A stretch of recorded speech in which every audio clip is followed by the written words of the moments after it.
सच्चे हृदय से जिसने मंत्र उचारा, प्रेम भरे सच्चे हृदय से जिसने मंत्र उचारा।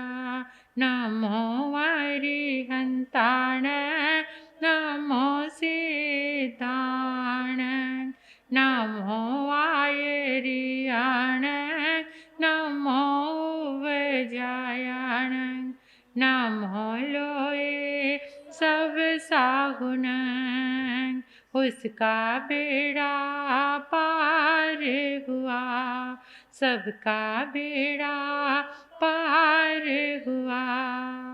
अमर कुमार को जब राजा ने बलि का लक्ष्य बनाया, अमर कुमार को जब राजा ने बलि का लक्ष्य बनाया, हवन कुंड जलती अग्नि में जीवित डाली काया, हवन कुंड जलती अग्नि में जीवित डाली काया। अग्नि कुंड कुंड बना सरोवर, अग्नि कुंड कुंड बना सरोवर, जब ये मंत्र उचारा।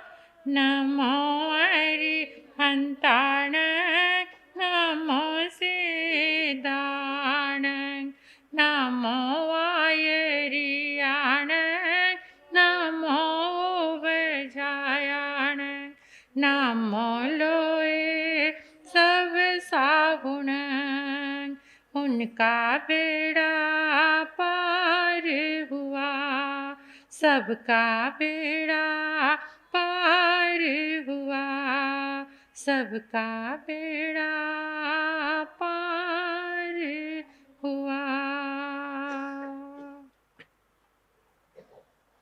नवपद आराधना का आज तृतीय दिवस है। ये शाश्वत साधना है। तीर्थंकर परमात्मा के सानिध्य से ही ये साधना चल रही है। नवपद साधना अपने आप में एक शिखर की साधना है।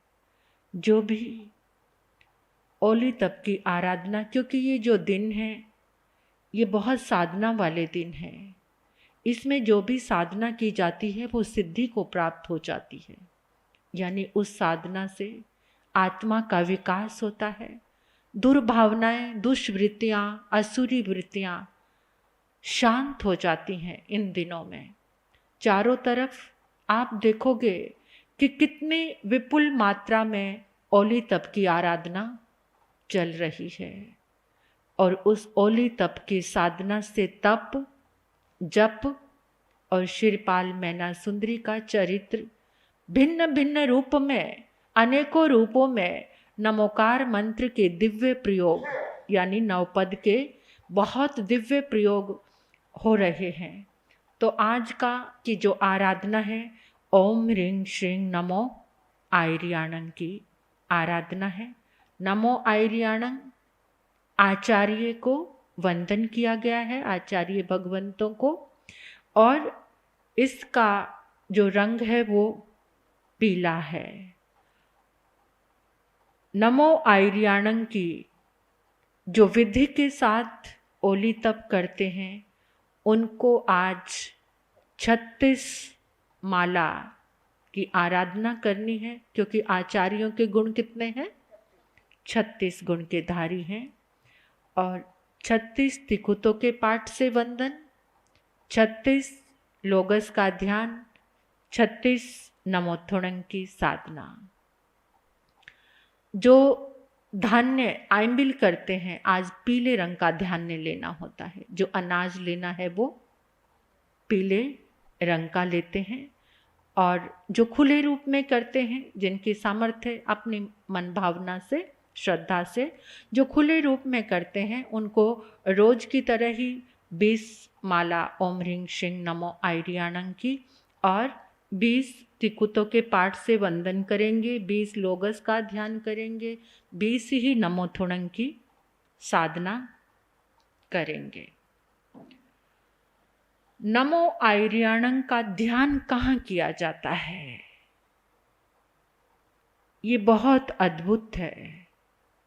नमो आयर्याणं यानी इसका जो ध्यान है इस पद का विशुद्धि केंद्र पर किया जाता है। हमारा विशुद्धि केंद्र कौन सा है मालूम है? नहीं? विशुद्धि केंद्र ये कंठ चक्रा, थ्रोट चक्रा, ये हमारा विशुद्धि केंद्र है। क्योंकि अगर विशुद्धि केंद्र पर हम ध्यान करते हैं, हमारे जो आवेग और संवेग वो शांत हो जाते हैं। आवेग संवेग सबसे ज़्यादा हमें परेशान करते हैं। हर समय हमारे जो मन में कुछ कुछ चलता रहता है, उसके कारण आवेग और संवेग ऐसा रूप धारण कर लेते हैं जिसको हम डिप्रेशन और तनाव कहते हैं।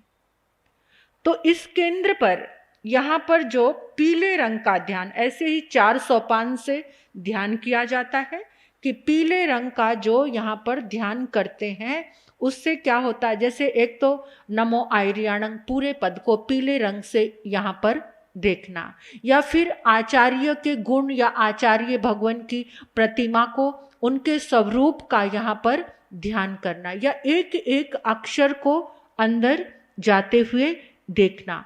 इस ध्यान करने से जो यहाँ पर हमारा विशुद्धि केंद्र पे थायराइड ग्लैंड है, थायराइड जो ग्रंथि है, थायराइड ग्रंथि आवेगों और संवेगों की निर्मायक ग्रंथि है। इसी थायराइड ग्लैंड से ही आवेग संवेग यहाँ पर इतना, और जिस समय हमने लोगस की साधना कराई थी विशुद्धि केंद्र की, तो यहाँ पर ठहरकर प्रायश्चित भी किया जाता है। ये विशुद्धि केंद्र यानी विशुद्ध, अपने आप को विशुद्ध करने की साधना यहाँ पर विशुद्धि केंद्र से होती है। ये जो यहाँ पर थायराइड ग्रंथि है, इससे हर समय कोई ना कोई रस हार्मोन जो उत्सर्जित होते रहते हैं, निकलते रहते हैं थायराइड ग्लैंड से, और उसी से हमारे आवेग और संवेगों में वृद्धि होती रहती है। इस ग्रंथि को कुछ लोग निकलवा देते हैं, थायराइड ग्लैंड को, उससे आवेग संवेग तो कम हो जाते हैं। लेकिन महापुरुष कहते हैं कि अगर आप यहाँ पर पीले रंग का ध्यान करना शुरू कर दो इस चक्र पर, तो आवेग संवेग शांत हो जाएंगे। जिसका पाचन तंत्र अच्छा नहीं है, जिसका पाचन तंत्र अच्छा नहीं है, उनको भी यहाँ पर पीले रंग के ध्यान से लाभ मिलता है। हर समय मस्तिष्क तनाव में रहता है, तो यहाँ पर पीले रंग का ध्यान नमो आयर्याणं कुछ पल के, मन तो ध्यान लगने ही नहीं देता, टिकने ही नहीं देता। तो ये पीला रंग जब बॉडी से कम हो जाता है, तो उस समय जो हमारी बुद्धि में भी मंदता आ जाती है, बुद्धि भी हमारी क्या हो जाती है, कमजोर हो जाती है। इसलिए पीत वर्ण को, पीले रंग को ज्ञान प्राप्ति में भी सहायक माना गया है।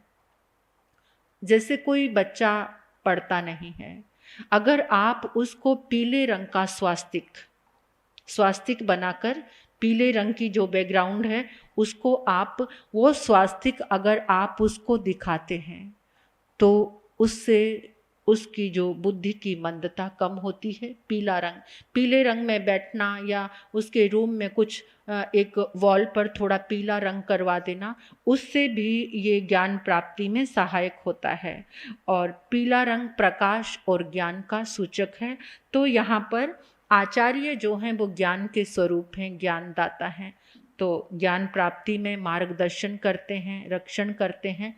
तो इसलिए इस ओम ह्रीं श्रीं नमो आयर्याणं की आप भी साधना करना। और इधर हमारा श्रीपाल और मैना सुंदरी का चरित्र चल रहा है। कल तक क्या सुना था आपने?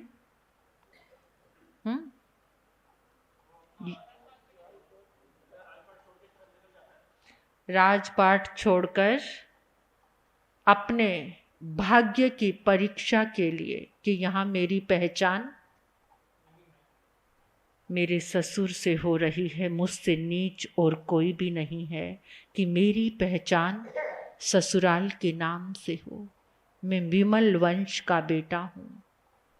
अपनी विमलता को, अपनी पहचान को, अपने आत्म सम्मान को सुरक्षित करने के लिए श्रीपाल ने वहाँ से प्रस्थान किया। श्रीपाल अनेकों रमणीय स्थल देखता हुआ, माता ने, सब ने मिलकर उनको विदा भी किया और ससुर जी ने तो ये भी बोला कि बेटा थोड़ी सी सेना लेकर चले जाओ, थोड़े से सैनिक अपने साथ रखना, कोई भी मुसीबत आ सकती है। तो श्रीपाल ने कहा नहीं, मैं स्वयं अपने ही सेल्फ कॉन्फिडेंस से मुझे आगे बढ़ना है, मुझे किसी का सहारा नहीं लेना। सहारा जो गैरों का तकते रहे, तस्वीरें बनकर वो लटकते रहे। सहारा जो गैरों का तकते रहे, तस्वीरें बनकर वो लटकते रहे। इसलिए स्वयं की शक्ति के लिए मुझे स्वयं ही आगे बढ़ना है। बढ़े आगे और अनेकों स्थानों को, पर्वतों को लांघते हुए श्रीपाल एक अटवी में पहुंच जाते हैं। वहां पर क्या देखते हैं कि चंपक का एक पेड़ है। पेड़ के नीचे एक सिद्ध पुरुष ध्यान में मग्न है। पुरुष ने श्रीपाल को देखा, दोनों की आंखें मिली। आंखें ही मिलते ही वो जो पुरुष, आध्यात्मिक पुरुष वहां बैठा था, वो कुछ साधना कर रहा था। और वो साधना भी क्या कर रहा था, कोई विद्या सिद्ध कर रहा था। लेकिन उसकी बार बार पता नहीं क्या होता था, उसकी विद्या सिद्ध ही नहीं हो रही थी। जैसे ही श्रीपाल को उसने देखा, उसके अंदर एक उत्साह सा आया कि इस व्यक्ति के सानिध्य से मेरी विद्या सिद्ध हो जाएगी।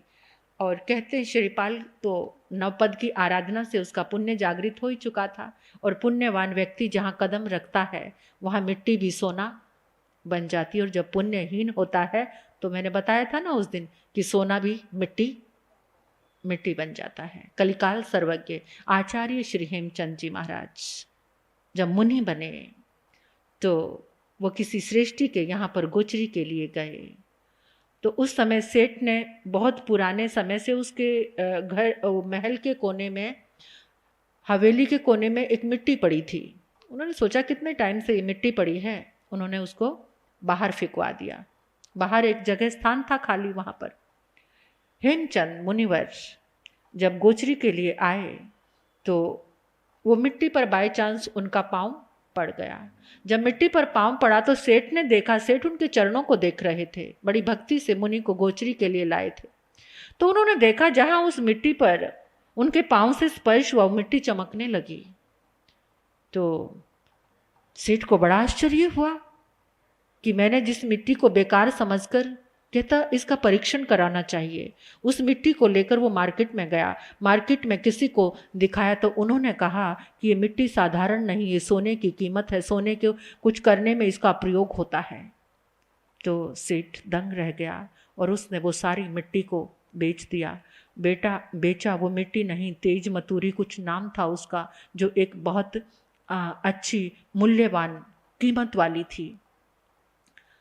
तो वो हैरान हो गया, मुनि के चरण पकड़ लिए कि इतने पुण्यवान जिसे मैंने मिट्टी समझकर बाहर फेंका, उनके चरणों का स्पर्श पाकर उसकी कीमत पता चली। अब जितना द्रव्य मेरे पास आया है मैं सारा इस मुनि की पढ़ाई कराने में। और कहते हैं कि आचार्य हेमचंद जी महाराज ने प्राकृत में व्याकरण लिखा। प्राकृत में व्याकरण लिखा। उस व्याकरण को लिखने में या उसको पब्लिश कराने में जो खर्चा आया सारा वो सेठ ने। तो ये पुण्य की निशानी होती है। पुण्यवान जहाँ कदम रखते हैं और लोगों को भी तार देते हैं, आसपास के लोग भी उनकी आभा से चमक जाते हैं, वो सूर्य सम होते हैं। तो ऐसे ही श्रीपाल ने विद्याधर को कहा कि चिंता मत करो, साधना करो, मैं हूं, अब कोई मुश्किल नहीं आएगी। एक बार में ही साधना सिद्ध हो गई। जैसे ही साधना सिद्ध हुई, अनेकों विद्याओं की साधना थी, तो उसने क्या किया, वो उसमें से 2 विद्याएं श्रीपाल के चरणों में समर्पित कर दी कि भविष्य में ये तुम्हारे काम आएंगी। कहते मैंने इसलिए तुम्हारे पास नहीं खड़ा था कि तुम मुझे दो, मुझे कुछ नहीं चाहिए, नहीं ये मेरी इच्छा है। तो उसमें से 2 विद्याएं थी, जिसका एक का नाम था जलतरणी और दूसरी थी शस्त्र परहरणी, कि किसी भी शस्त्र का अगर इस विद्या को तुम बांध लोगे तो तुम्हारे ऊपर कोई भी शस्त्र का प्रभाव नहीं होगा और जल में भी तुम चल पाओगे, पानी के अंदर भी तुम डूबोगे नहीं, चल पाओगे। ये विद्या अपने पास रखना। ऐसे ही वो दोनों सिद्ध पुरुष और शिरपाल जब आगे बढ़े तो एक पहाड़ की चोटी पर पहुँचे। वहाँ पर भी एक व्यक्ति बैठा हुआ था, वो भी साधना कर रहा था। वो एक ऐसा रसायन बना रहा था कि 1 बूंद रसायन डालो तो लोहा सोना बन जाए। तो उसकी भी साधना सिद्ध ही नहीं हो रही थी। शिरपाल वहाँ पहुँचे। शिरपाल ने कहा, हे भले मानस, अब मैं यहाँ तलवार लेकर खड़ा हूँ, तुम्हारे ऊपर कोई भी विपत्ति नहीं आएगी, कोई बाधा नहीं आएगी, तुम अपनी विद्या सिद्ध करो। उसकी विद्या सिद्ध हुई, इतना सारा रसायन बन गया। जब उस रसायन का उसने प्रयोग किया तो बहुत बड़ी संख्या, बहुत बड़ी मात्रा में वहाँ पर सोना बन गया। अब वो सिद्ध पुरुष कहने लगा कि हे महापुण्यवान, आपके ही चरणों का प्रताप है, आप आए। इतने समय से तो मेरी विद्या सिद्ध नहीं हो रही थी, ये सोना आप लेकर जाओ। शिरपाल ने कहा, इस जोखम को मैं अपने साथ परदेश में कहाँ लेकर जा सकता हूँ, मैं इसको लेकर नहीं जाऊँगा। बहुत मनुहार करने के बाद भी थोड़ा सा सोना शिरपाल ने ले लिया और वहाँ से उन्होंने प्रस्थान किया। और चलते चलते शिरपाल वहाँ से आगे बढ़ते बढ़ते पैदल ही चल रहे थे। और सब जगह ऐसे नवपद की आराधना तो उनके साथ ही थी। अपना मंत्र जाप करते हुए वो अनेकों पहाड़ों को, पर्वतों को, वनों को पार करने के बाद भड़ुच नगर में आ गए। भड़ुच नगर था, वहाँ पर आए। बाजार में वो सोना बेचा और जो 2 विद्याएं थी उनके एक ताबीज से बनाए और अपने बाजू में बांध लिए। ऐसे करके उस समय कौशंबी नगरी के राजा रथवाहन थे। वहाँ पर एक बहुत बड़ा सेठ साहूकार था, धवल सेठ। धवल सेठ रहे उसी शहर में एक नामी साहूकार, भरे 500 जाज किराने जावे करने व्यापार।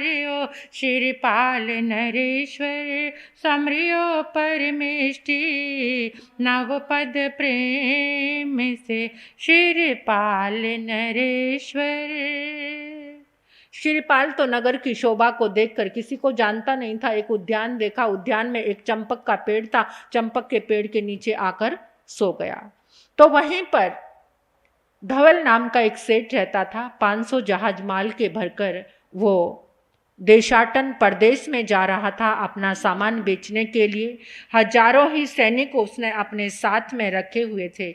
लेकिन जैसे ही भड़ुच नगर में उसके जहाज पहुंचे तो बंदरगाह पर आकर जहाज रुक गए, आगे बढ़ने का नाम ही नहीं ले रहे। बहुत कोशिश की, जहाज नहीं चले। तो सेठ राजा के यहाँ पर पहुंचा, अपनी प्रॉब्लम बताई। तो राजा ने कोई वो ज्योतिषी बुलवाया। ज्योतिषी आया और उसने कहा कि तुम्हारे जहाज तो चल पड़ेंगे, लेकिन तुम्हें एक काम करना होगा, 32 लक्षणों वाले युवक की बलि देनी पड़ेगी। 32 लक्षणों वाले युवक की बलि देनी पड़ेगी, उसकी बलि के बाद तुम्हारे जहाज चल पड़ेंगे। तो राजा ने कहा कि सेठ जी ऐसा करो, इस नगरी में अपने सैनिकों को भेजो, जो जहाँ पर कोई किसी का रिश्तेदार ना हो, जो इस नगर का निवासी ना हो, जो इसका परिवार ना हो, ऐसे युवक अगर कोई मिलता है तो उसको ढूंढ लो।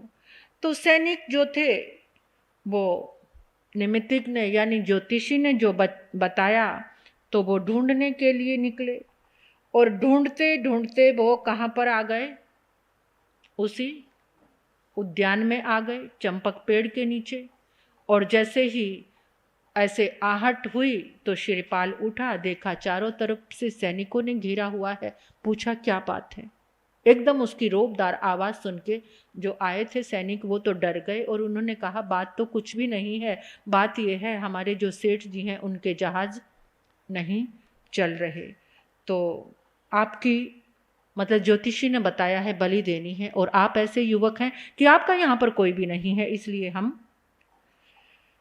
शिवपाल उनकी सारी बातें सुनकर वो थोड़े भयभीत तो हो रहे थे। वो कहते डरो मत, तुम घबराओ मत, मुझे अपने सेठ के पास लेकर चलो।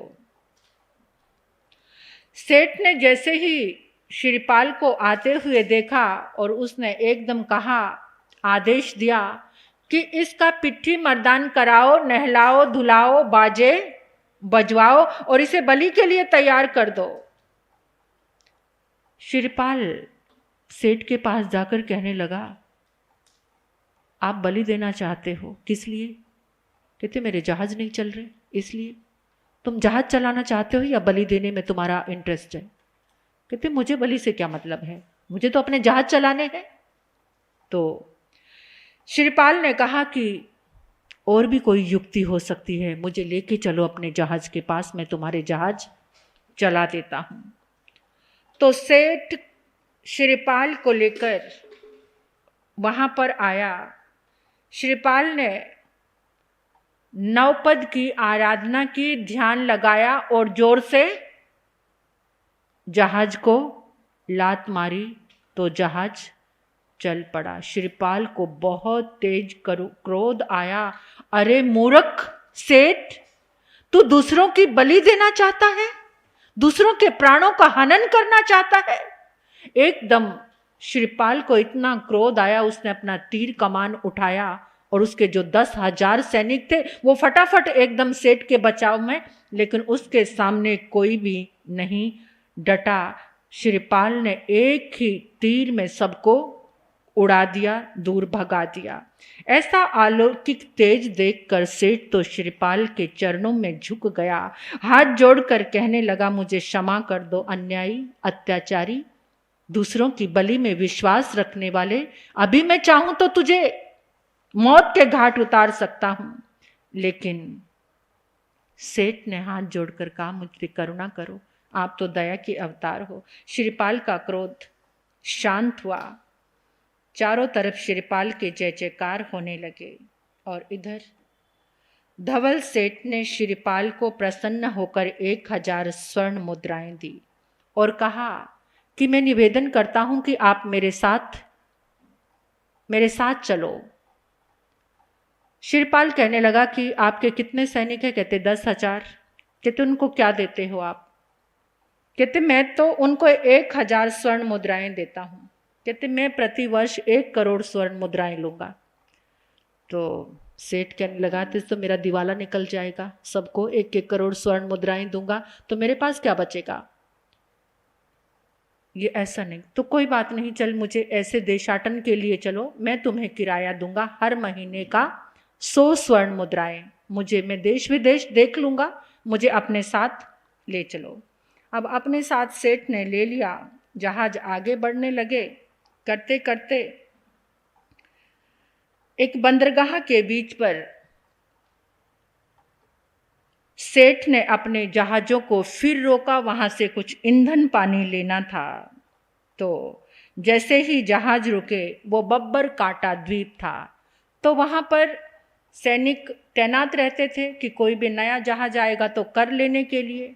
तो कोलाहल सुना तो सारे सैनिक पास आए और कर के लिए सेठ को बोलने लगे। अब सेठ को तो बहुत ज़्यादा मतलब ताकत आ गई थी, शिवपाल साथ में था, तो उसने कर नहीं दिया। तो सैनिकों ने राजा के पास खबर पहुंचवाई और पानी वगैरह ईंधन वहां से ले लिया, लेकिन कर नहीं दिया। तो राजा आया, तो राजा ने कहा कि कर नहीं दिया। उसी समय अपने सैनिकों पर भी अभिमान था, तो सैनिकों को कहा राजा का मुकाबला करो। राजा का मुकाबला कौन कर सकता था? उसके सैनिक तो सेठ के भाग खड़े हुए और राजा ने सेठ को बंदी बना लिया। बंदी बना लिया तो श्रीपाल हंस रहा है। कहते मुझे अपना सैनिक बना लेते, 1 करोड़ स्वर्ण मुद्राओं की डील नक्की कर लेते तो तुम्हारी ये हालत ना होती। कहते अब जले पर नमक मत डाल, अब मुझे छुड़ा इससे। तो कहते उसके बदले में मुझे क्या मिलेगा? कहते मेरे 500 जहाज हैं, 250 तुम्हारे हो जाएंगे। अब राजा के सैनिकों से तो सेठ के सैनिक भी दूर भाग चुके थे, क्योंकि मरने का डर तो सभी को था, वहां बलशाली थे। तो जब श्रीपाल राजा के पास आया और आकर कहने लगा, मेरे रहते तुमने इनको बंदी बनाया, अगर हिम्मत है तो मुझसे मुकाबला करो। राजा ने देखा नवयुवक है, अरे सुकुमार, तुम मुझसे मेरे बल से लड़ने आया है, चला जा, तेरे प्राणों को संकट आ जाएगा। श्रीपाल ने कहा ऐसे कुछ बात नहीं बनती, अपने राज आंगन में आकर देखो और मुझसे युद्ध करो। तो युद्ध हुआ। श्रीपाल के साथ तो इतनी सारी शक्तियां थी ही, और वैसे भी वो कोटि भट्ट बलवान था, एक जने के अंदर करोड़ों सैनिकों का बल था। राजा के सैनिक तो चितर बितर हो गए और राजा को भी श्रीपाल ने बंदी बना लिया और बंदी बनाकर धवल सेठ के सामने आया। धवल सेठ के बंधन खोल दिए। एकदम धवल सेठ खड़ा हुआ, तलवार उठाई और राजा को मारने के लिए जैसे ही तैयार हुआ, श्रीपाल ने कहा सेठ जी रहने दो, आपका कितना बल है वो मैं देख ही चुका हूं। और एक बात का और ध्यान रखो, नीतिकार कहते हैं कि 9 प्राणी कभी भी उन पर प्रहार नहीं करना चाहिए। कौन? एक अपने घर आया हो, चाहे वो दुश्मन ही क्यों ना हो, अगर आपके घर आया है तो उस पर कभी प्रहार नहीं करना। दूसरा, जो शरण में आ गया हो, चाहे उसने कितनी गलती की हो, अगर उसने आपकी शरण स्वीकार कर ली, क्षमा मांग ली, तो उसके ऊपर भी कभी प्रहार नहीं करना। बंधन में जकड़े हुए के ऊपर भी कभी प्रहार नहीं करना। जो रोगी हो, कमजोर, उस पर भी प्रहार नहीं करना। भागा हुआ हो उस पर भी नहीं, जो वृद्ध है उस पर भी नहीं। जो विद्या गुरु है, आप उसके अब अगेंस्ट हो गए हो, लेकिन किसी समय उसने आपको पढ़ाया है, विद्या का दान दिया है। बालक, बच्चा और अबला नारी, ये जो 9 हैं, इनके ऊपर कभी भी प्रहार मारने की कोशिश नहीं करनी चाहिए।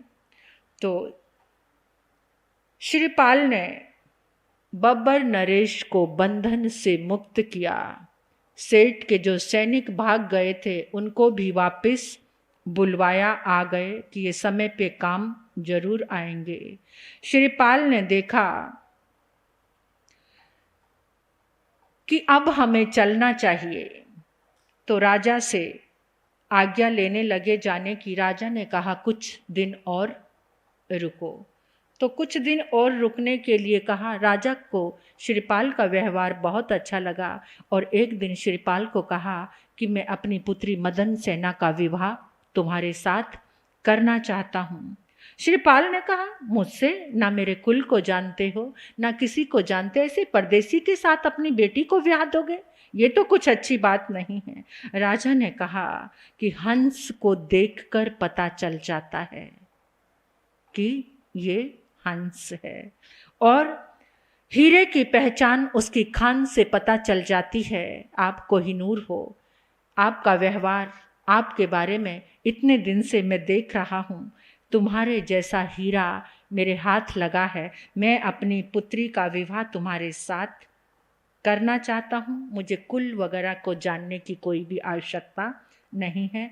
आपका व्यक्तित्व ही आपका आईना है, आपके कुल का आईना है। ऐसे करके राजा ने अपनी पुत्री मदन सेना का विवाह शुभ मुहूर्त में श्रीपाल के साथ कर दिया। बहुत दान दहेज दिया। श्रीपाल मदन सेना के साथ सुख भोग रहा था। एक दिन राजा को कहा कि बहुत दिन हो गए मेरा इंतजार कर रहे हैं मेरे वो पिता, तो वहाँ हमें जाना है, आगे बढ़ना है। और राजा ने भी सोचा कि मेहमान को कितने दिन रखा जा सकता है, तो उन्होंने अपनी बेटी को विदा किया। एक जुंगी नामक जहाज उसको गिफ्ट किया दहेज में। जुंगी नामक जहाज दिया जो 7 मंजिला था। 7 माले पर बैठकर श्रीपाल उस समुद्र में चल रहे हैं, 7वें माले पर बैठे हैं, मदन सेना भी साथ में है। ऐसे राजा ने, सभी ने विदाई दी, अपनी पत्नी को अच्छी सीख दी। ऐसे करते करते जहाज आगे बढ़ गया, आगे बढ़ा। धर्म के प्रभाव से इंसान को सब चीज़ें प्राप्त होती हैं। श्रीपाल एक श्वास भी लेता था तो नवपद उसके सांस में चलता था। भोजन, पानी, एक कदम उठाना, यानी नवपद की आराधना में वो निरंतर अपने आप को लगाया हुआ था। अब धवल सेठ सोच रहा था, देखना खाली आया था, मेरे 250 जहाज़ों का मालिक बन गया और राजा का दामाद बन गया। इतना दान दहेज, इतने सैनिक, क्या बेकार में मैं इसको अपने साथ लेकर आया। अब वो आगे चल रहे हैं तो रतनद्वीप पर जहाज पहुंच गया। रतनद्वीप पर जहाज पहुंचा तो ध्वल सेठ ने श्रीपाल को सूचित किया कि यहाँ पर अपना माल बेच देते हैं तो अच्छा है, मैं मार्केट देख कर आया हूँ, जो हमने माल भरा हुआ है ये बहुत अच्छे दाम पर जा रहा है। श्रीपाल ने कहा, पिताजी मेरा माल भी आप ही बेच दो। अब अंधा क्या चाहे, 2 आंखें। बड़ा कुटिल था वो, सोच रहा था ज़्यादा मैं बेचूंगा और कम मैं बताऊंगा। श्रीपाल की बात सुनकर उसकी तो बाँछें खिल गई और कहा, पिताजी आप ही मेरा माल भरवा देना 250 जहाज में। दूध मिले मंजरी हर से, जैसे से ठरसाया, इसमें लाभ मिलेगा मुझको, मंसूबा ये ठाया। ओ श्रीपाल नरेश्वर समरियो परमेष्टि, नवपद प्रेम से श्रीपाल नरेश्वर। सेठ तो बड़ा खुश हो गया। वो रतन द्वीप का जो राजा था, कनक केतु राजा था। रतन मंजूषा उसकी एक कन्या थी जो 4 पुत्रों के बाद जिसका जन्म हुआ था। कन्या शादी हो गई तो राजा ने सोचा कि मेरी पुत्री का विवाह किसके साथ होगा, कौन इसका पति बनेगा। तो एक बार वो मुनिराज के दर्शन करने के लिए गया, अपनी भावना रखी कि मेरी बेटी का पति कौन होगा। तो मुनिराज ने कहा कि राजन, तुम्हारा पट हस्ती जब आउट ऑफ कंट्रोल हो जाएगा, जब उसको मद चढ़ जाएगा, वो सारे बंधनों को तोड़ करके जब पूरा तहस नहस करता हुआ समुद्र तट पर की ओर भागेगा, उसका मद जो उतारेगा, उसको जो कंट्रोल में लेकर आएगा, वही तुम्हारी बेटी का पति होगा, वही तुम्हारा दामाद होगा। मुनि के वचनों पर राजा को बहुत श्रद्धा थी और उन्होंने कहा, गजशाला का विशेष ध्यान रखना। पट हस्ती जिस दिन आउट ऑफ कंट्रोल होकर बंधन तोड़कर जाएगा तो मुझे सूचित कर देना। तो आगे अब क्या होगा ये आप सुनेंगे, पता चलेगा। ये आराधना हमारी चल रही है। जो कुछ भी नहीं कर पाते, कम से कम श्रीपाल मैना सुंदरी चरित्र तो सुन सकते हैं, क्योंकि पुण्य की कहानी सुनते सुनते पुण्य का जागरण हो जाता है। पुण्य की अनुमोदना करते करते पुण्य का जागरण हो जाता है, पाप दूर हो जाते हैं। नवपद के प्रति हमारी श्रद्धा और विश्वास बढ़ेगा। नवपद आराधना से श्रीपाल के अति पुण्य का जागरण हो चुका है। जहाँ जहाँ कदम रख रहे हैं वहाँ 9 निधियाँ खिलती जा रही हैं। एक पत्नी मैना, दूसरी पत्नी मदन सेना, अब तीसरी पत्नी की भी तैयारी हो जाएगी। तो कैसे कैसे, और एक हर समय उदार है, दूसरा साथ में रहने वाला कुटिल है। महावीर के साथ रहकर भी जो नहीं बदलते वो गोशालक होते हैं। परमात्मा के साथ रहकर भी जिसकी लेशा ना बदल पाए वो गोशालक जैसे होते हैं। गोशालक की लेशा नहीं बदली, जिस तारण तरण के पास आकर पूरी दुनिया तिर गई और गोशालक फिर भी डूब गया। तो कुछ अशुभ लेशा वाले जीव ऐसे होते हैं कि इतनी लेशा प्रगाढ़ होती है, इतनी लेशा प्रगाढ़ होती है, अशुभ लेशा, कृष्ण लेशा, कृष्ण लेशा वाला जीव बदल नहीं पाता, क्योंकि उसके पास अंधकार, इतना गहन अंधकार है कि एक किरण भी वहां तक पहुंच नहीं पाती है। तो ऐसी ही हालत होने वाली है किसकी? धवल सेठ की। एक पुण्यवान जीव के साथ रहकर भी, एक धर्मनिष्ठ जीव के साथ भी रहकर वो बदल नहीं पाएगा।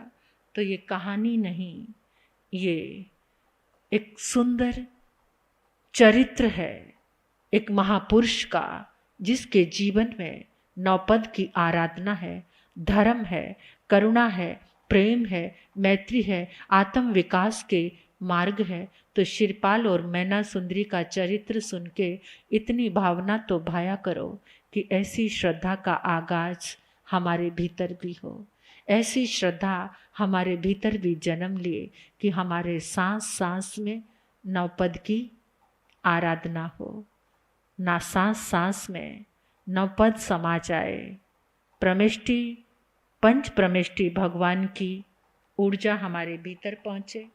कल 2 तारीख है, कल श्रीमद् उत्तराध्ययन आगम को अपने परमात्मा के रूप में प्रतिष्ठित करके हम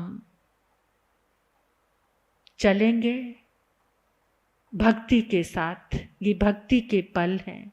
दुनिया में तो हम इतना चल रहे हैं, लेकिन आगम लेकर चलने का, इस भक्ति यात्रा का आनंद सभी लेना। बच्चों की भी छुट्टी है, अपने बच्चों को भी इस भक्ति यात्रा में शामिल करना, उनके अंदर भी संस्कार जागेगा, उनको पता चलेगा। बताना, जब वो क्वेश्चन करें कि ये क्या है, ये आगम क्या है, ये हमारे परमात्मा की अंतिम चरम शिखर की वाणी है।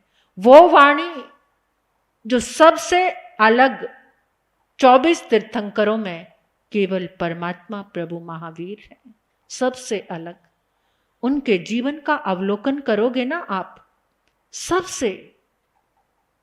सबसे अलग है। बाकी सब तीर्थंकरों के कितने कल्याणक हैं?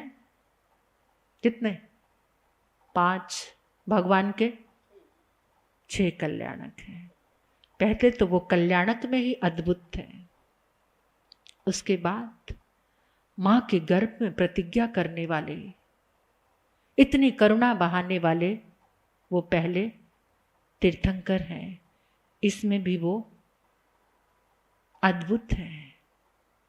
भाई के कहने से 2 वर्ष तक अपनी संयम यात्रा को स्थगित करने वाले वो पहले तीर्थंकर हैं।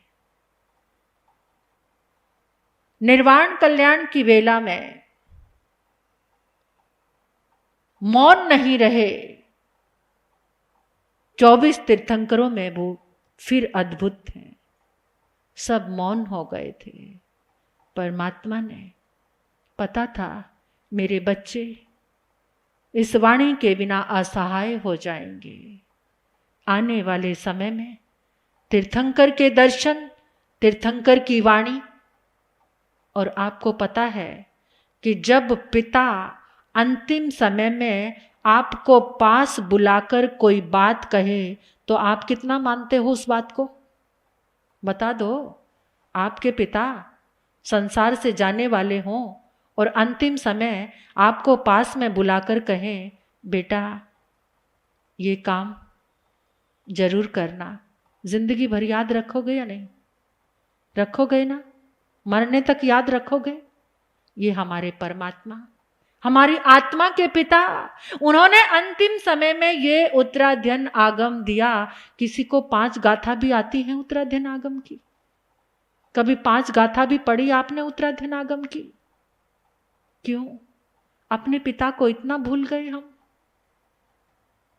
अब इस आंगन में आकर हर रोज 36 अध्ययन की आराधना चलेगी।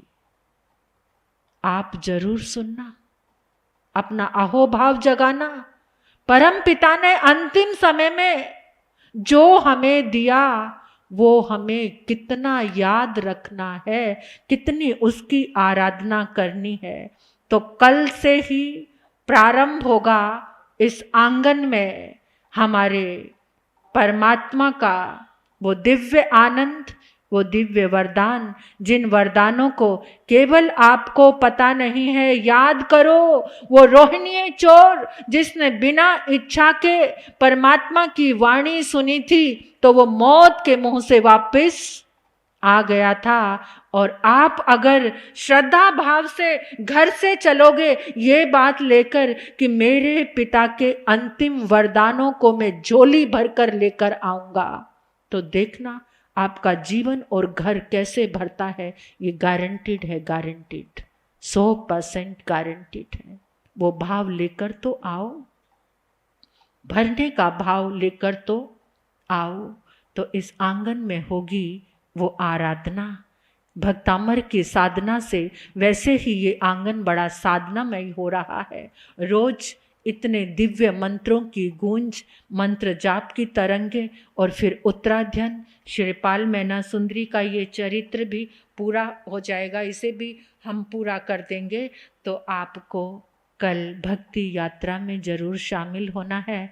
और मैं रोज प्रेरणा दे रही हूँ आपको, इतनी बात तो आप मानोगे। इसमें भला आपका है, इसमें भला आपका है। जितने लोगों को आप जानते हो, जो आपका सर्कल है, आपके फ्रेंड्स, आपके दोस्त, मित्रगण, अगर इस यात्रा में शामिल करवा लोगे ना, तो ऐसा मजबूत बंधन, ऋणानुबंध हो जाएगा। कौन सा? धर्म का ऋणानुबंध, जो जन्मों जन्मों तक आप उसको साथ लेकर, जैसे आदिनाथ चले थे अपने मित्रों को साथ लेकर, और फिर बन गया था वो कुल, सबको तारने वाला कुल, और सब एकत्रित हो गए थे उस मोक्ष की यात्रा में। तो आप भी किसी को मोक्ष की यात्रा में शामिल कर लेना। ये आगम भक्ति यात्रा मोक्ष की यात्रा का प्रारंभ है। तो इस यात्रा को अपने दोस्तों को, संसार में तो बहुत घसीटते हो, होटल में डिनर है, लंच है, वहाँ पर ये है वो है, तो वहाँ पर बड़ा खुशी खुशी बुलाते हो और सब झूम झूम के आते हैं। मानू तो तब कि कल भी बुलाओ और सब तुम्हारे बुलाने से झूम झूम कर आए। तो बुला लेना, कुछ घंटे ही आपके पास है।